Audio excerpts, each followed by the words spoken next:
Noah called his people to the straight path for 950 years, believing in one God. But people teased him and called him crazy. Noah suffered with his people. One day, God sent the angel Gabriel to order Noah to build a ship. Inspired by God, Noah built the ship. God ordered him to take 2 of every creature and the believers into the vessel. Once again, Noah told people about the flood and warned them against it. But their response remained the same. Noah took into his ship 1 pair of each of the living creatures. The believers and animals boarded the ship, and supplies were loaded. The water started rising.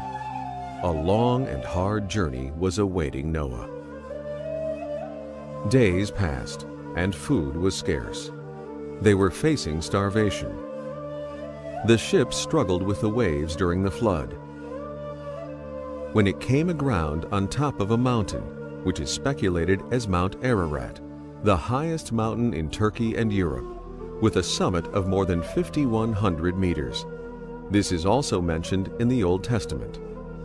When the waters receded, Noah, his family, and the other creatures left the ship and multiplied and formed the second human generation. When Noah's Ark came to rest after the great deluge, they wanted to organize a feast to celebrate, but their supplies were exhausted.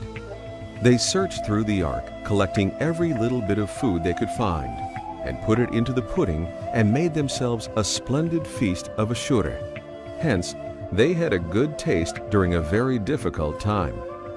Since that day, Ashura has been cooked every year in remembrance of what Noah and his people went through, mixing all the dry beans and wheat. Cooking Ashura is a common practice among Muslim and Christian people in the Middle East. Christian communities throughout the Middle East prepare a similar sweet wheat dish called hadik, amah, or kamhiya. In Turkey, it is customary to prepare Ashura at a certain time of the year, which occurs for 10 days during Muharram, which is the first month of the Islamic calendar. However, in Turkey, you can find Ashura in pastry shops throughout the year. Ashura prepared at home is shared with the neighbors, friends, and other family members. Ashura is a bridge between a historical religious figure, Prophet Noah, and our day-to-day life. It reminds us of our common heritage, since Noah was our second father, after Prophet Adam. One has responsibility of maintaining good relations with their neighbors and friends, regardless of what their religion or beliefs may be. In that sense, Ashura is the symbol of friendship, multiculturalism, and unity.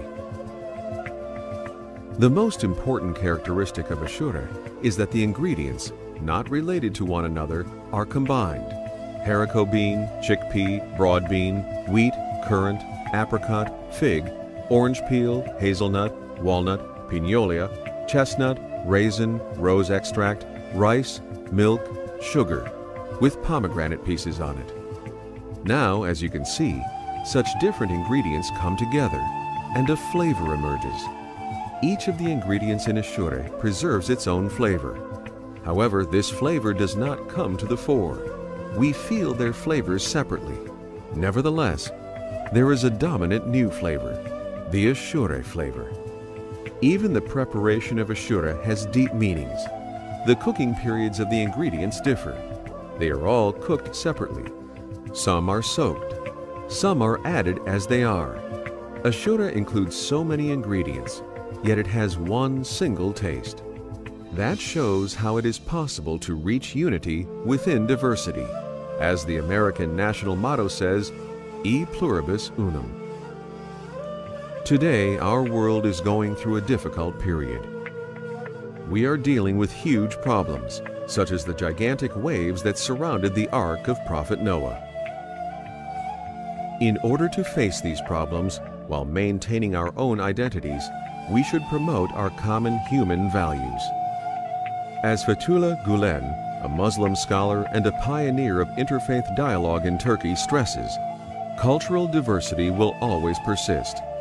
Yet that should not discourage us to reach a spiritual unity based on love and tolerance.